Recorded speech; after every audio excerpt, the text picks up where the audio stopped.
জুলাই সনদ বাস্তবায়ন, পিআর পদ্ধতিতে নির্বাচন সহ ৫ দফা দাবিতে জামায়াতে ইসলামী, ইসলামী আন্দোলন, খেলাফত মজলিস সহ ৮টি রাজনৈতিক দলের বিশাল সমাবেশে জনসমুদ্রে পরিণত হয় রাজধানীর পল্টন ময়দান। পল্টন মোড় ছাড়াও চারপাশের সড়কে দলগুলোর নেতাকর্মী ও সমর্থকদের বিপুল উপস্থিতি দেখা যায়। সমাবেশ মঞ্চ থেকে আগামীতে ঐক্যবদ্ধভাবে কাজ করার অঙ্গীকার করেন নেতারা। সমাবেশে ইসলামী দলগুলোর নেতারা বলেন, জুলাই সনদ উপেক্ষা করে কেউ ফ্যাসিবাদ প্রতিষ্ঠা করতে চাইলে আবারও যুদ্ধ হবে।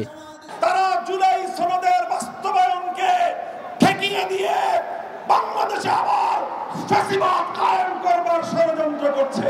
রক্ত দিয়ে যেই ফ্যাসিবাদ বিদায় করেছি, প্রয়োজনে আবার রক্তের সাগর প্রবাহিত হবে, বাংলার মাটিতে ফ্যাসিবাদ ফিরে আসবে।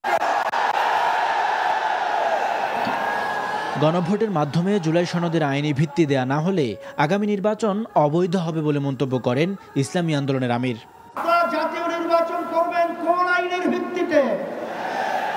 সেই আইনের ভিত্তি হলো জুলাই সনদ যখন আইনে ভিত্তি পাবে তখন জাতীয়